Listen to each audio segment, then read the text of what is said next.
Hello, hello, hello, my wonderful fans, whoever you are. You get to enjoy this entire whole video of a pretty dang long F-Zero GX video that's going to consist of multiple parts of it. That's going to contain meta, the story, the gameplay, even the fun parts of the game. But generally, the gameplay is actually pretty decent, and it just looks very nice. And yeah, the game's controls are actually quite simple to get used to, but for some people it's not very good to get used to them. But generally this game is so much fun to play, and I've played for hours on end that I played for so much that I'm making this long video. If you enjoyed this video, please like and subscribe. If you don't want to like and subscribe, that's okay. But just as long as you share it around, because I'm just making a long video and I want to make this work as possible. Also, there might be a disclaimer around this mark. It's coming in pretty quickly. Yup, and that's for certain.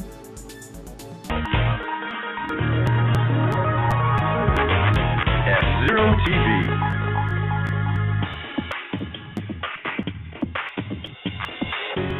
From the special F-Zero GP venue, we're broadcasting an interview with the Grand Prix champion. Okay then, I'd like to ask you something. Congratulations on your stunning victory. Samurai Goroh is the best in the galaxy! Thank you for the interview. That's it, everyone. We'll see you at the next Grand Prix. Right, the story is now available. Pretty much the plot of this game is kind of basic, actually. But it starts with this guy and the other guy doing some funny boogie. Yeah, like this guy and the other guy, they're fighting, of course, and then I think it's Deathborn that tries to threaten him and makes him do evil a lot. But in the end, the story is actually really interesting. I think the most difficult part of the story is generally it's a major issue with a lot of the story, actually. It's actually really challenging, and you will die a lot in the story. It's frustratingly difficult, and you will die several times. I think it's recommended. Please do a couple of expert for even touching the story mode, because Chapter 7, but Chapter 7 makes me cry inside. Like, holy mackerel. That makes me cry inside. I know who made Chapter 7, but they definitely wanted to give kids some crazy nightmares. But like, yeah, this game is good. The story mode is a little bit of it's not mixed bag, but like it has lots of good challenges and it's very fun to play. I think this game is cinematic in like every single way, but I think the funniest cutscene is Chapter 8, to be honest. It's just so cheesy and so weird. Especially Chapter 3 with the Nintendo guy. It's like really funny. But most of the game is comedy-centric. Very comedy-centric. I feel like I'm watching a cartoon when I look at this game. But yeah, like actually, the cutscenes actually remind me of Zenless Zone Zero, or actually, you know what? Some people might play a gacha game and think, yeah, this game reminds me of Zenless Zone Zero because of the animation style or something. But like, yeah, both games are effing wacky, what do you expect? Both of them are wacky in terms of animation, and they're like funny in terms of animation, like really funny. Funny, cartoony, and dopey, you get the gist.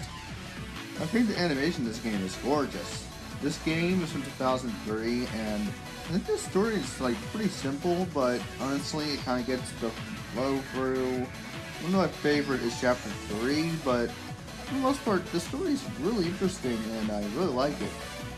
There's just the only problem with like the story in general is that some of it will require snaking or higher difficulties. Some of them will.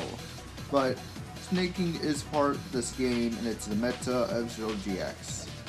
F-Zero GX is a very experimental game, definitely experimental.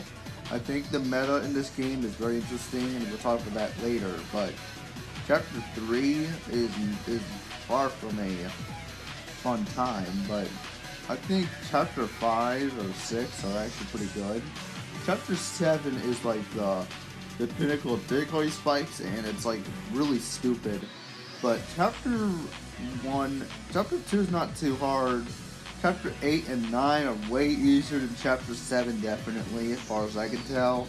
But like, this game isn't truly difficult in some ways, but other times it's really difficult and you have to learn what ways you have to do certain things. It's actually interesting.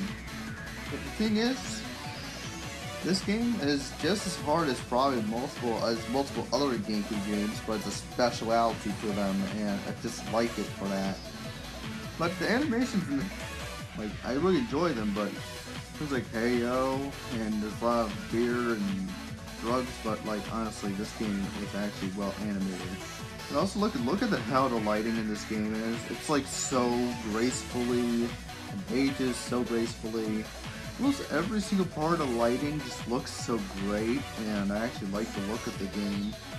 Despite some things looking like it'll be hell for the animators in general, but this game has some great lighting. Like, actually some great lighting.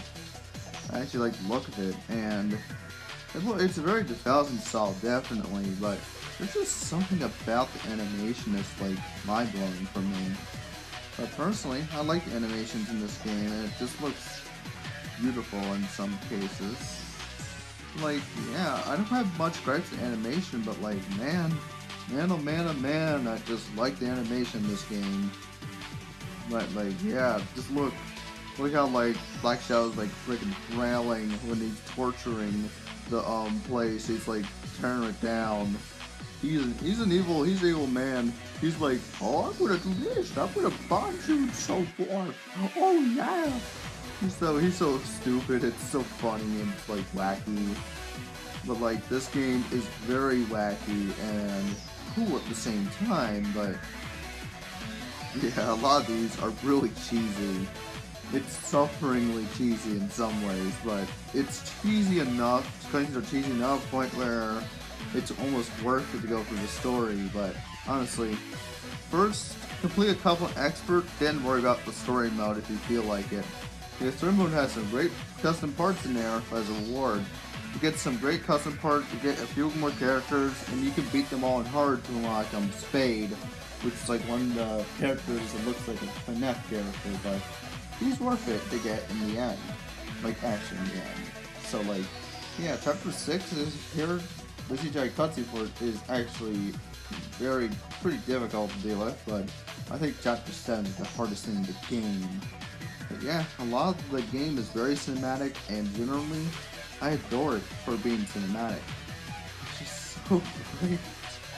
I like how cinematic everything is in this game.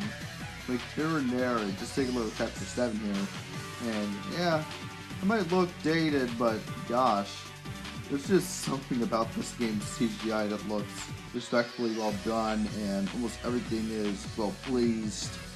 It's almost like as if it's really pretty decent, and the animation here is like quite nice, and yeah, it's actually pretty decent. Yeah, I'm not kidding, it's actually pretty decent. I'm gonna just slow down for now. And the bounty hunter, Captain Falcon!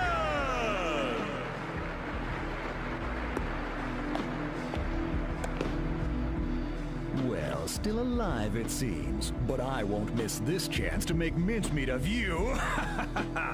Black Shadow, I'll show you. You'll never beat me.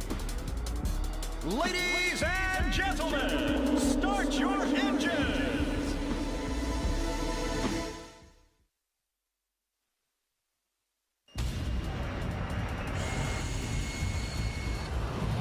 Our champion, Captain Falcon! The F-Zero Committee will now present the champion's prize belt.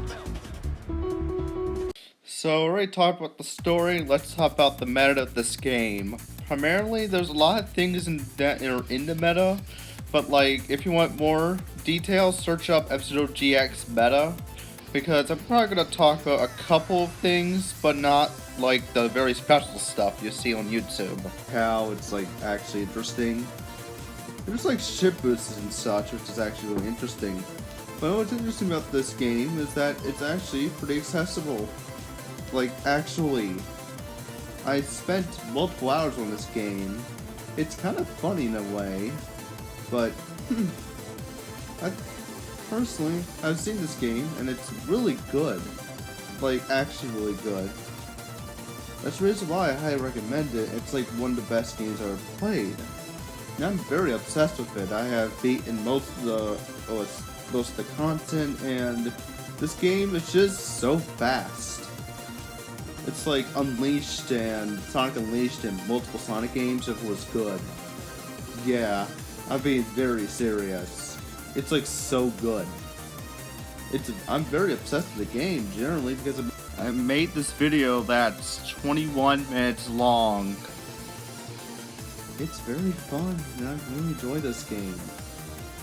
Look at the replay here. I'm just smoozing through the whole thing and just actually playing the level and actually doing low relatively smooth compared to, well, I'm not as smooth as like AK-12 or some other F-Zero members, but darn, I actually do it pretty decently. Like, really decently. This game is a lot of fun, and I personally love it to death, and so much heart and soul, and man, there's a lot of good parts to it.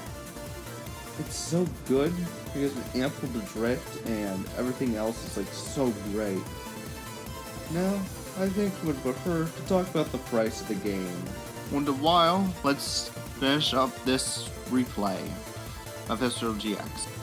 Alright guys, so let's continue the video. So guys, the price of this game is around like $70 to $90, which sounds kind of insane, but $50, you could do worse than that. Or $70 to $90. Because this game is actually packed with content, like really packed. This game lasted me almost a good year. It can last a good year, or Blue Moon, or even 5 months. Like, holy cow, it's insane. Compared to like AAA games now, back in the day, you had this game you could like play, and it's not very expensive. Like, really. This game is pretty pricey, but like, you can definitely get it. It's not very expensive, but like, it just needs a GameCube, probably a couple controllers, and the multiplayer is actually fun in it too. I think you can spend about like 60 hours in it, but like, honestly, this game is just as long as some RPGs if you just want to present it. Like, holy cow, the end game is actually pretty good in this game, but honestly, you get a couple things. You get some hard story modes, very hard story modes, but really, a lot of it's not like really impossible. If you just look around F-Zero Nexus, you could probably get some research on it, and bam, it's a lot more easier than you ever expect. Like, actually, it's a lot more easier if you didn't know. But yeah, that's about it for the pricing. But like, man, there's some really good vehicles in this game. There's like multiple like AX tracks are like really good. But like, those require you to beat the whole game on Master, which can be a really tough ask for like someone who's kind of average. But yeah, it's actually a good thing, like, legitimately. And then, yeah, this track is actually on the Emerald Cup, and I have beaten it multiple times, but it's a fun track. But on Master, it could be an atrocity, like really an atrocity. I think this game generally could be kind of fun to play. And then this is the I think this is like the Ruby Cup track. It's Sand Ocean. It's like actually good. There's multiple great tracks in this game that have like a lot of merit to them, and I love it for that. Like, really. I think the track selection in this game is huge. And it's a lot more quality insured too, unlike Track Mania Turbo, which is not quality insured. Definitely not quality insured.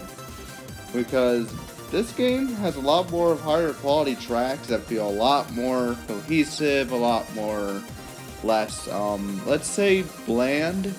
They feel a lot more funner to play compared to like Trackmania Turbo, which tries to like do some things, but it doesn't do it so well.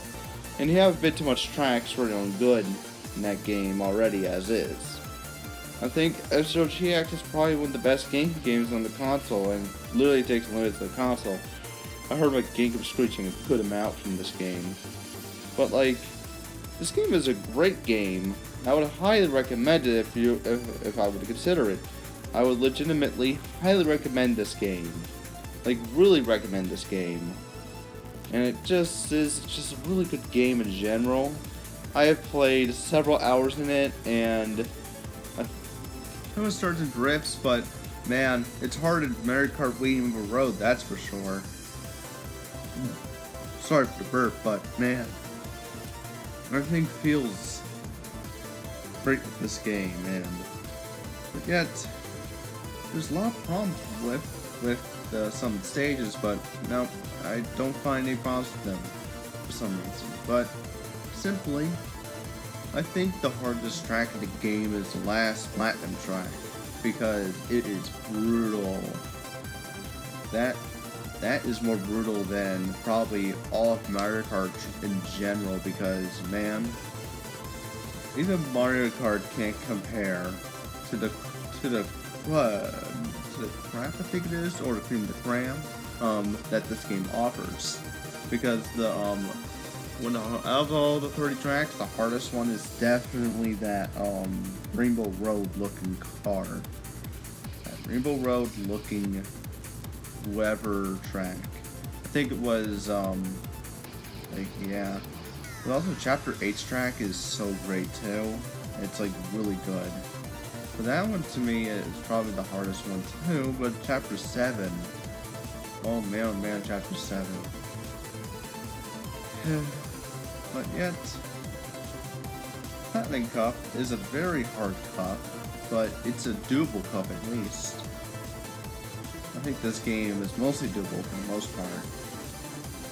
I think it might have multiple hiccups if you're a new player, like especially a new player. I think it'd be just not like a lot of, it's not like truly beginner friendly, but there's a sense of beginner friendliness when you get used to the game. Because it's a practice mode, some other stuff that's actually cool. The coolest thing about this game is the profiles mode, or the character profiles mode, as it's called in the game, where you can view character profiles of the racers in the game. Of course it does. The course itself looks like a actual track, but this track looks good. It actually looks good. I'm trying to put into words how pretty this track is, but wow, this game looks pretty. Like, really, really pretty. Especially for 2003. This game's 20 years old still holds up compared to like those. Compared to like something like Maybe Ground 2, which I'll touch on later. This game is just so gorgeous and just looks so great that honestly, this game is still a high recommendation in my own heart. There's just something good about Sand Ocean. It looks so pretty in this game. Is it me, or the game just looks so pretty in Sand Ocean? Because it just looks so great. The amount of atmosphere it has, and the sense of feel it has, and yeah. I don't even want you to click off the video because, man, this game is so great, and I like it a lot, but also this course is great too. It's a lot of going to left to right on the right time and correct time. And this is a Platinum Cup course where you go in multiple turns and certain left to right situations. This course is usually a lot more harder, but like, this game is hard. I don't know why. Like, this racing game is a lot harder than multiple racing games I've played. But, like, this game holds up considerably well. Like, it doesn't suck like the modern modern Forzas. It doesn't suck like the modern Forzas, and also it doesn't age like a clunky piece of game. Which a lot of games like Jet Force Gemini and some other games can age very poorly, but this one ages considerably well. I can love it for that, and I will love it for having a lot of heart and soul and multiple minor issues, but I don't see any minor issues with the game. I think there is like a lot of good things about the game, but at the end of the day, I think this is a high recommendation for me, and hope you guys see me in the next video. And please like and subscribe if you enjoyed the video. It was a lot more short than I was expecting. I thought it was going to be an hour, but nope, because I didn't expect it to be so long. So yeah, it's just going to be a couple more minutes, and then that's the end of the video. Hope you like and subscribe and enjoyed this video in full.